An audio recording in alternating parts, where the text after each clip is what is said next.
LaForet, a thin place. 4 a.m., November 3rd, 1975. The avocado green clock radio in my childhood bedroom jars me out of sleep to the realization that it's finally time to jump into the shower,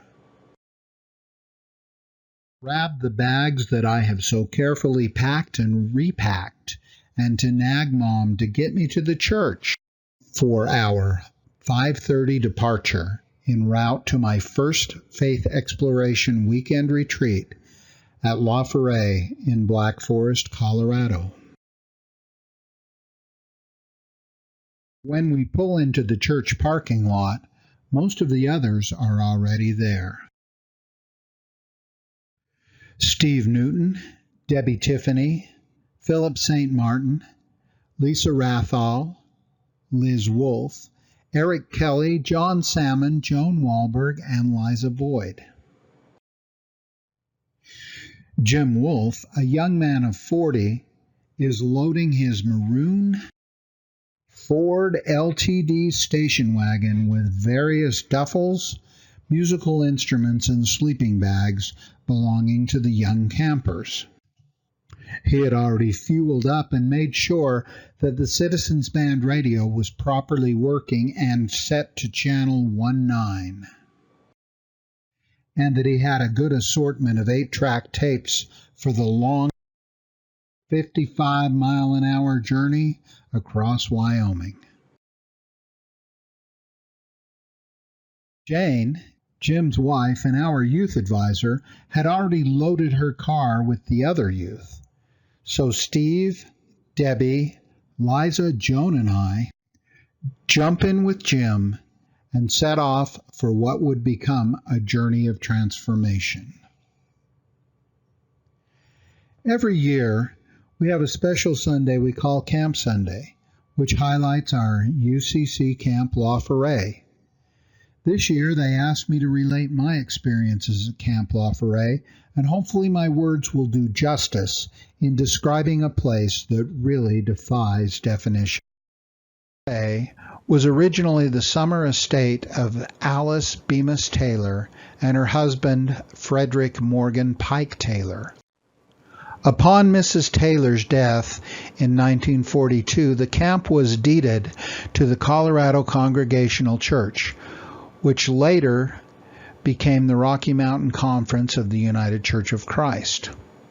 LaForet is approximately 400 acres of ponderosa pines in Black Forest, Colorado. Now, I could spend all the time I've been given talking about the great facilities and amenities of the camp, but I would rather speak to the remarkable spirit that permeates every square inch of that place.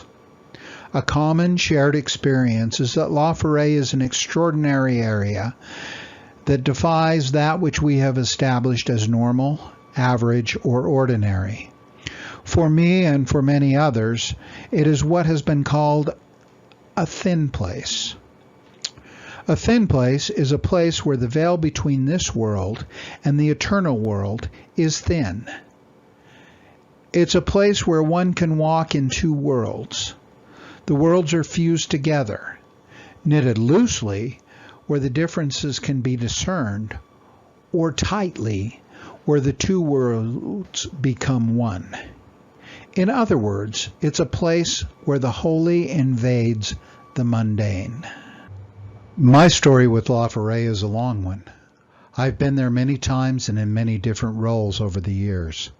I even look forward to being there again this year on August 22nd. I have experienced change, growth, renewal, and transformation there.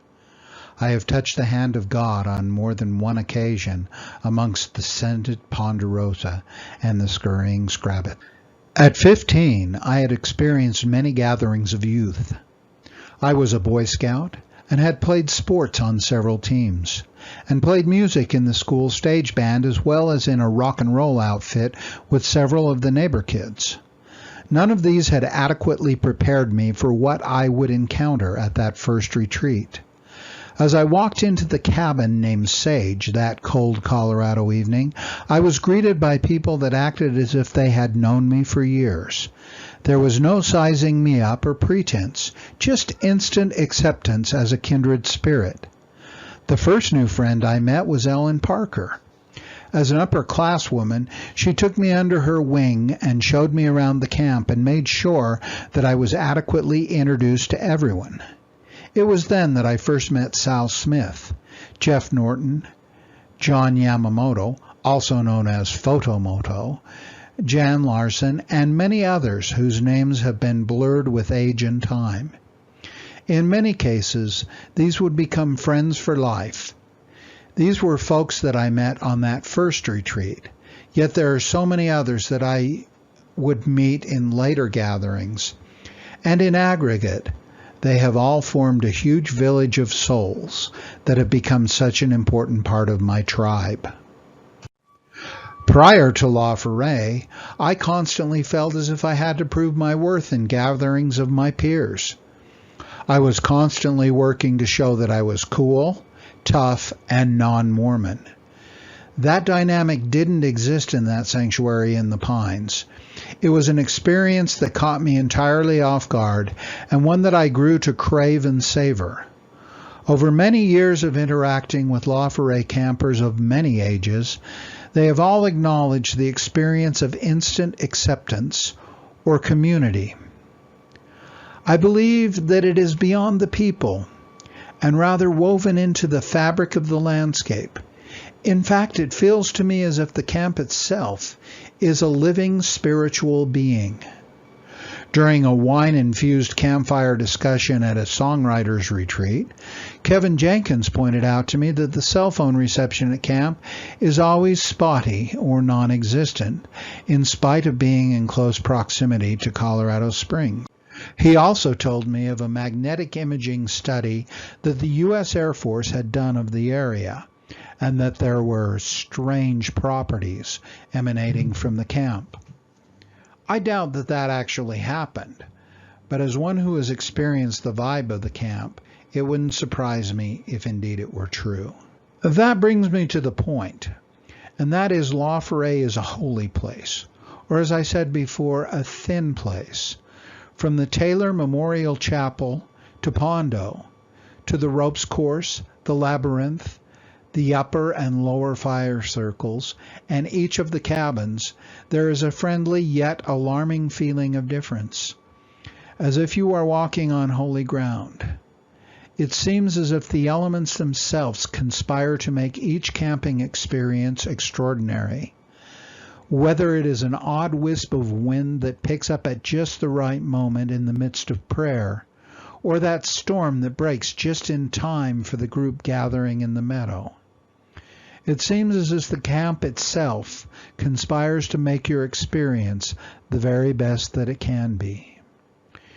It seems as if time itself can become bent, moving from Chronos to Kyrios, or to that space where all things converge into the opportune.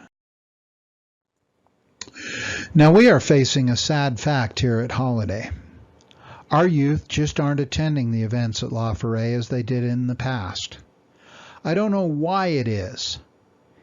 The Intermountain Association has set aside money for a scholarship fund that remains largely unused.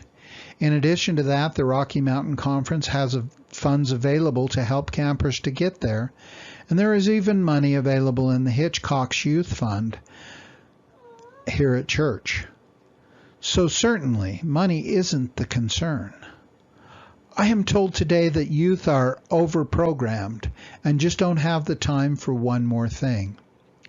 Well, it's certainly accurate that our kids are stretched very thin, but it seems to me that we are choosing to forego the activity that could potentially have the most lasting impact. Have we really gotten to the point where soccer or gymnastics is more important than spirituality? I would ask you to consider sending your kids to LaForet. Maybe not the week-long summer camps at first, but perhaps just a weekend youth event. And those of you that are perhaps a little more mature could possibly attend one of the camps for older folks, like the contemplative camp. I can personally assure you that you will be changed, enhanced, and transformed.